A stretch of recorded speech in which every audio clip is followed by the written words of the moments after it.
Hi hello. അപ്പോൾ നമ്മുടെ പുതിയ വ്ലോഗിലേക്ക് എല്ലാവർക്കും സ്വാഗതം കേട്ടോ.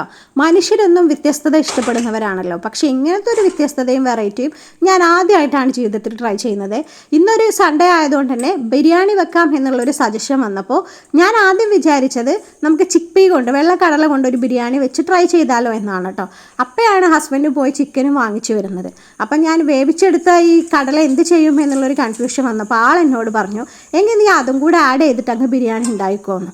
എങ്ങനെ ശരിയാവോ ശരിയാവില്ലേ എന്നൊന്നും അറിയില്ലെങ്കിലും ഒന്ന് ട്രൈ ചെയ്യാൻ തന്നെ വിചാരിച്ചു. പ്രത്യേകിച്ച് ട്രൈ ചെയ്യാമെന്നത് ആളുടെ നിർബന്ധം കൊണ്ട് തന്നെയാണ് കേട്ടോ. അപ്പോൾ കടല രാവിലെ തന്നെ ഉപ്പിട്ട് വേവിച്ച് വെച്ചിട്ടുണ്ടായിരുന്നു കേട്ടോ. ബിരിയാണിക്ക് ആവശ്യമായിട്ടുള്ള സവാളയും തക്കാളി ഇഞ്ചി വെളുത്തുള്ളി പേസ്റ്റൊക്കെ റെഡിയാക്കി അതിലോട്ട് ചിക്കനും ആഡ് ചെയ്ത് കുരുമുളകും ഉപ്പും മഞ്ഞൾപ്പൊടിയും ബിരിയാണി മസാലയും കൂടെ ചേർത്ത് നന്നായിട്ടൊന്ന് മാരിനേറ്റ് ചെയ്ത് വെച്ച് കുറച്ച് നേരം വെച്ചതിന് ശേഷം ഗ്യാസിലോട്ട് വെച്ച് ഒന്ന് വേവിച്ചെടുക്കുകയാണ് കേട്ടോ. വാട്ടിയെടുക്കുന്നൊന്നും സമയം കളയുന്നില്ല.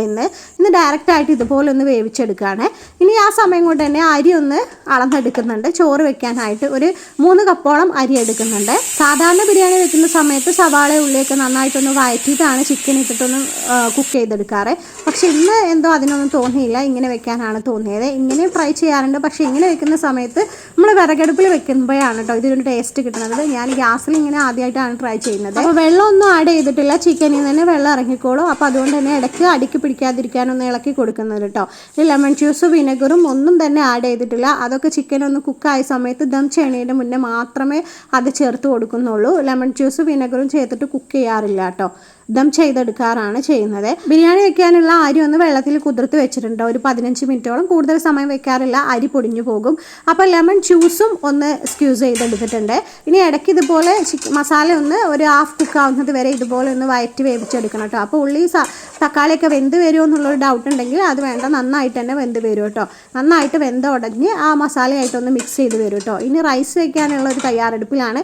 അതിലോട്ട് ഗ്യാസിലോട്ട് ഒരു പാൻ വെച്ചിട്ട് നെയ്യ് ഒഴിച്ച് കൊടുത്തിട്ട് ഓൾ സ്പൈസസ് ഇട്ട് കൊടുക്കുകയാണ്. അതിൻ്റെ കൂടെ തന്നെ മുന്തിരിയും കൂടെ ഒന്ന് ഇട്ട് കൊടുക്കുന്നുണ്ട് കേട്ടോ. അത് നന്നായിട്ടൊന്ന് പൊട്ടി വരുമ്പോൾ നമ്മൾ 3 കപ്പ് അരിയാണ് എടുത്തത്. അതിലോട്ട് ഒരു 6.5 കപ്പ് വെള്ളം ഒഴിച്ചു കൊടുക്കുന്നുണ്ട്. ഇനി വെള്ളം ഒന്ന് തിളയ്ക്കാൻ വേണ്ടി ഒന്ന് അടച്ചു വെച്ച് കൊടുക്കുന്നുണ്ട് കേട്ടോ. അതിന് മുമ്പായിട്ട് ആവശ്യത്തിനുള്ള ഉപ്പും കൂടെ ചേർത്ത് കൊടുക്കണം കേട്ടോ. ഉപ്പിടുമ്പോൾ കുറച്ചൊന്ന് വെള്ളത്തിലൊന്ന് ഉപ്പൊന്ന് മുന്നിൽ നിൽക്കണം, എങ്കിൽ മാത്രമുള്ള അരിയിലോട്ട് പിടിക്കാനുള്ള ഉപ്പ് ഉണ്ടാവുള്ളൂ. അപ്പോൾ അതൊന്ന് ഇട്ട് നന്നായിട്ടൊന്ന് മിക്സ് ചെയ്തതിന് ശേഷം അടച്ചു വെച്ച് കൊടുക്കുകയാണ്. ഇപ്പോൾ കടല ഇവിടെ വേവിച്ചെടുത്തു എന്ന് പറഞ്ഞില്ലേ, അതൊന്ന് തുറന്ന് നോക്കുകയാണ്. കടല നന്നായിട്ട് തന്നെ വെന്ത് വന്നിട്ടുണ്ട്. അതിലത്തെ വെള്ളം ഒന്ന് ഒഴിച്ച് വെക്കണം കേട്ടോ. വെള്ളം ഒട്ടും വേണ്ടല്ലോ. അപ്പോൾ വെള്ളം ഒന്ന് വാർത്തെടുക്കണം. ചിക്കൻ ഇവിടെ റെഡി ആയിട്ടുണ്ട്. ഇനി അതിലോട്ട് നമ്മൾ ലെമൺ ജ്യൂസ് ഒന്ന് ആഡ് ചെയ്ത് കൊടുക്കാം. അപ്പോൾ 2 ടീസ്പൂൺ ലെമൺ ജ്യൂസ് ആഡ് ചെയ്ത് കൊടുക്കുന്നുണ്ട്. അതിനുശേഷം ആവശ്യത്തിന് വിനെഗറും ചേർത്ത് കൊടുക്കുക കേട്ടോ. എന്നിട്ട് നമ്മുടെ പുളിക്ക് അനുസരിച്ച് ഉണ്ടോ എന്ന് നോക്കിയാൽ മതി. തക്കാളിയും കൂടെ ചേർത്തതാണല്ലോ. അതിനുശേഷം നമ്മൾ മല്ലിച്ചപ്പും പുതിനയും കൂടെ അരിഞ്ഞെടുത്തതാണ്, അതും ചേർത്ത് കൊടുക്കുക. ബിരിയാണി മസാല ചിക്കൻ വേവിക്കുന്ന സമയത്തും ചേർത്തിട്ടുണ്ട്. ഇപ്പോൾ കുറച്ചും കൂടെ അതിൻ്റെ ഫ്ലേവർ ഒന്ന് നിൽക്കാൻ വേണ്ടിയിട്ട് ഒന്നും കൂടെ ചേർത്ത് കൊടുക്കുക.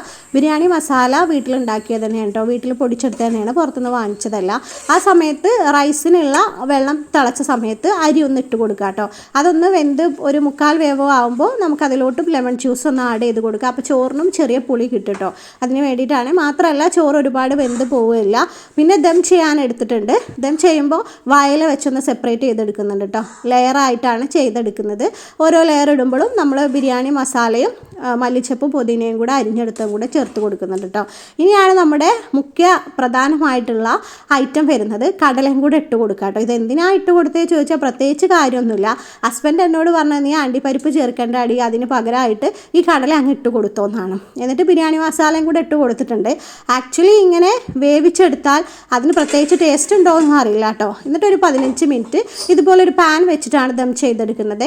15 മിനിറ്റോളം ദം ചെയ്തെടുത്ത ചിക്കനും റൈസൊക്കെ നന്നായിട്ട് തന്നെ ഒന്ന് മിക്സായി കുക്കായി വരും കേട്ടോ.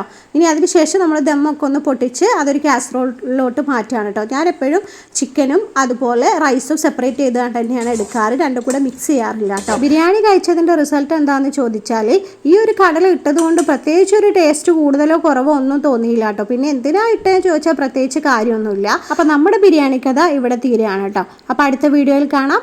Okay, thank you.